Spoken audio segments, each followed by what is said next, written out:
Megastar Shakib খানের তুফান সিনেমায় চঞ্চল চৌধুরীর চরিত্রটা হতে পারে একজন তুখর পুলিশ অফিসারের চরিত্র। হ্যালো আমার শাকিবিয়ান ভাইরা বোনেরা, আশা করছি তোমরা সবাই খুব ভালো আছো। সকলকে জানাই শুভ সন্ধ্যা। দারুণ একটা আপডেট আবার কিন্তু কানাঘুষোয় ঘুরছে এবং এই আপডেটটা যদি সত্যি হয় তাহলে মারাত্মক লেভেলের একটা কিছু হতে চলেছে।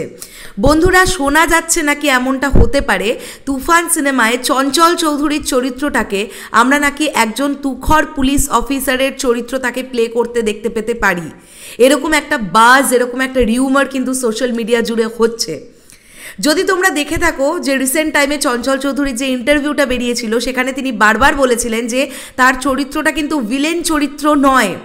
কিন্তু আমরা জানি যদি গল্পের আদলে এইভাবে এগোয়, যদি চঞ্চল চৌধুরী এখানে তুখোর একজন পুলিশ অফিসারই হয়ে থাকেন তাহলে তো সে তুফানের শত্রুই হবে।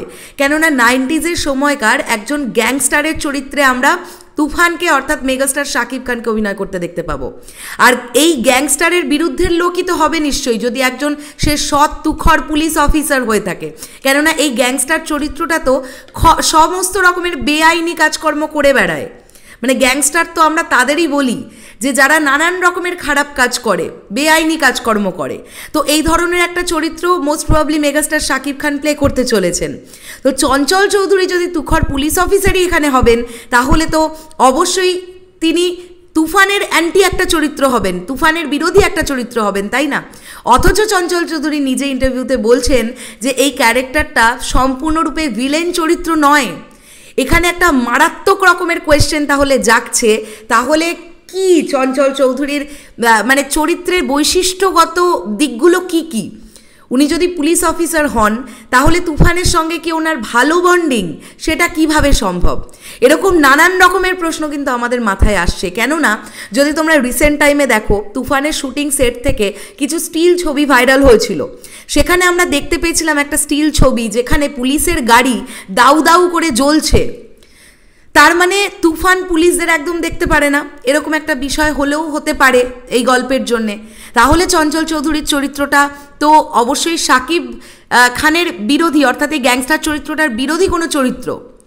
এটা একটা বিরাট রকমের কিন্তু বাজ বা রিউমার কিন্তু সোশ্যাল মিডিয়া জুড়ে ঘুরছে। আমি জানি না এক্স্যাক্টলি, আমার কাছে ইনসাইডার কোনো আপডেট তো নেই যে চঞ্চল চৌধুরী এই ছবিতে পুলিশ অফিসারের চরিত্রেই অভিনয় করছেন কিনা। তবে এরকম বাজ যখন কিছু ক্রিয়েট হচ্ছে তার মধ্যে অল্প কিছু হলেও অথেন্টিসিটি থাকবে এমনটাই মনে করে এই ভিডিওটা কিন্তু তৈরি করলাম। তোমাদের কি মনে হচ্ছে বলো? দেখো, তুফান যত রিলিজের সময় এগিয়ে আসছে তত কিন্তু আমরা তুফান নিয়ে ছোট ছোট করে আপডেট পাচ্ছি। এর জাস্ট আর কয়েক দিনের মধ্যে, আসন্ন 4-5 দিনের মধ্যে আসতে পারে তুফানের টাইটেল ট্র্যাক, এরকম একটা বিষয় কিন্তু শুনতে পাওয়া যাচ্ছে।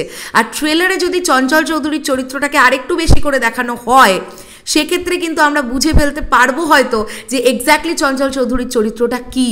টিজারে যদি আমরা তার ডায়লগটা শুনি, তিনি বলছেন তুফান খুব ভয় পাইছি রে। এই কথাটা তিনি কেন বলছেন? কাজেই তুফানকে তিনি চ্যালেঞ্জ করছেন যে তোকে আমি খুব ভয় পাইছি, কিন্তু এটা হেসে হেসে বলছেন, অট্টহাসি হেসে বলছেন এই কথাটা। তো মারাত্মক রকমের একটা অদ্ভুত ক্যারেক্টার হতে চলেছে চঞ্চল চৌধুরীর চরিত্রটাও, যেটাও দেখার জন্য আমি প্রচণ্ডভাবে এক্সাইটেড। তোমাদের কি মনে হচ্ছে এই পুরো বিষয়টাকে নিয়ে? অবশ্যই কমেন্ট করে জানাও। যদি এখানে আমরা চঞ্চল চৌধুরীকে প্রকৃত অর্থেই একজন তুখর পুলিশ অফিসারের চরিত্রে অভিনয় করতে দেখতে পাই তাহলে তোমাদের কেমন লাগবে সেই চরিত্রটা দেখতে? তোমরা কতটা আশাবাদী? মেগাস্টার শাকিব খানের সঙ্গে চঞ্চল চৌধুরীর ফেস অফটা দেখার জন্য কতজন ওয়েট করছো সেটা কমেন্ট করে জানাও। শেষ করলাম ভিডিওটা, দেখা হচ্ছে আবার খুব শিগগিরই নতুন কোনো ভিডিও নিয়ে। তাহলে এখনের জন্যে টাটা।